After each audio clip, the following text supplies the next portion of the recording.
Muhoozi bamulangiridde yegwe president w'eggwanga Uganda addako yuno mukuleetedde ate ye omukulu Bobi Wine yalemeseddwa ne be yabadde nabo bakwatiddwa bibino sibireseeyo ebeera Clarity Source 256 mbera Fatuma Sulaiman okubikutuusako mukwano ne kugamba gwe eyakatwe gatoko. Please subscribe onyigene notification bell comment section ebera wansawo netyoka tuwaya kwebyo ebigenda maaso mu ggwanga Uganda. Okay, katutandikira. Happy birthday goes to Rema Namakula, the soulist mulungi naye tumugamba happy birthday na buli omu eyazalibwa olunaku olwaleero mukwano happy birthday to you tukwagaliza birungi byokka nga tutandikiddewo ew'omukulu Robert Kyagulanyi Ssentamu abasinga gwe bamanyi nga Bobi Wine omukulu ono ekintu kya politics yekitwala ku level endala era olunaku lw'eggulo yekyaziddwa ku TV ya Buganda BBS Talfaina ku macanga baagala bawanye ku nsonga ezabadde zigenda maaso omuli ez'okutulugunya abantu okubawamba n'ebintu ebirala ebigenda maaso mu ggwanga Uganda. Wabula omukulu we yamaze okwogera ye mu nsonga z'assinze okwogera yagambye nti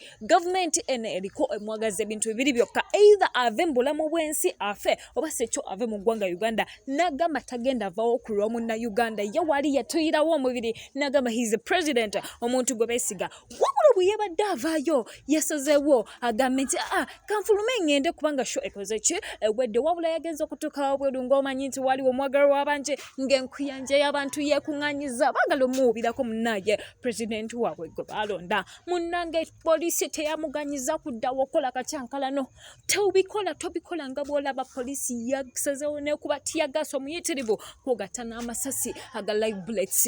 Munnaye buli muntu eyabadde azze wano yabadde ayina okudduka asobole okutaasa obulamu wabula kino kyakoleddwa era yageza maaso n'apeninga down n'agamba nti is this the kind of life we are living okubeera nga ate munnaye tutambulira ku bunkenge nga n'abantu tebakkirizibwa yadde okubeera nga bawagira ku muntu waabwe gwe baagala. Olwakino munnaye kyekyabadde omukulu we yabadde ng'akoze ki ava ku sayidi eyo wabula ate ku sayidi y'omukolo munnaye twabadde tulyawo ng'omukulu president wa Rwanda naye atuuse mu ggwanga Uganda. Ensonga yamulese munnaye si meeting na mukulembeze nedda yabadde celebration ya birthday ya Muhoozi Kainerugaba ku myaka 48. Munnaye abantu ab'enjawulo mu bifo eby'enjawulo mu districts ez'enjawulo buli omu yazze wabula speeches bonze babadde bagamba nti funo ye president waffe addako era nga munnaye abantu bo bagamba ono gwe tukola kye gwe tuzaawo wabula nga kino kiraga nti ate obufuzi obw'ensikirano bwe bubeera bugenda okujja kuno okwabadde kumulangirira era buli muntu eyabaddewo nga manyi ebya politics bagenze mu maaso ne bagamba nti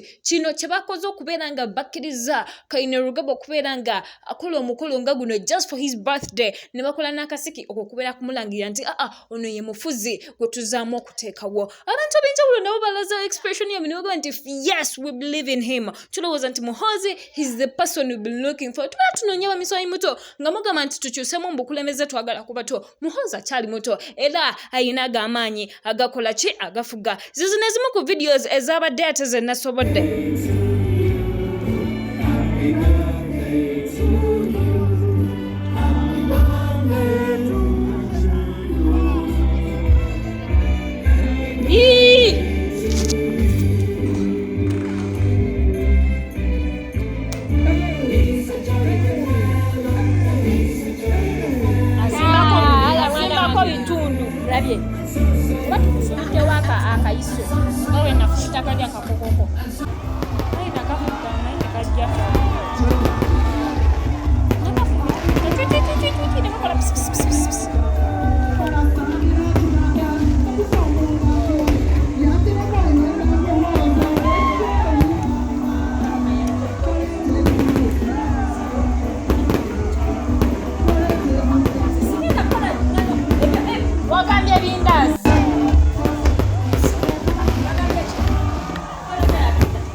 Bimu ku byagenze maaso era ne keke yasaliddwa ng'abamu babadde bagenza okubeera nga bakola ki kintu ky'emmere ekyo bakikwasa bulungi kubanga jjukira omukolo yadde kaadi zayisibwa naye baatuse ne bagamba nti guli open buli muntu awulira nga you are a friend of Muhoozi, friends of Muhoozi twabadde tuli invited awo wennyini wabula video era yafulumiziddwa abantu ne batandika okwekalakasa ng'olaba omukulu omukulu oyumbuye. Video eno ngenda gikulerekera mukwano naye nkugamba nti mukwano gwe eyakatogatako don't forget to subscribe notification bell ekutuusako byonna Clarity Source kwe tubeera ne Fatuma Sulaiman I sign out. mukimanyi bulungi nnyo nti ono musajja avaayo n'agamba nti bannayuganda osobola obbafuga ng'okozesa ensimbi kasita omuwa ensimbi buli kimu akyerabira ekikwatagana eggwanga lye n'alowooza engeri gy'agenda okufunamu ensimbi endala mu kintu kyonna ekinaba kizze mu maaso ge njala bategeeza mutongole nti Muhoozi Kainerugaba ali mu campaigninga era atambula ddo tuddo ng'abantu bwe basaba obululu bamusabira okuba nti bamuwagira mu ngeri yonna esoboka nati gwe bw'oba olowooza nti you can compromise all Ugandans because you want to become a president, which is not acceptable because you are not a Ugandan. Wulira, tugamba nti abantu balamu magoma gavugira aliwo.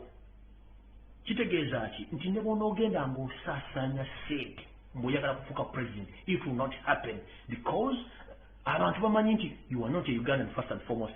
Secondly, tebaagala bufuzi bwansikirano mu Uganda.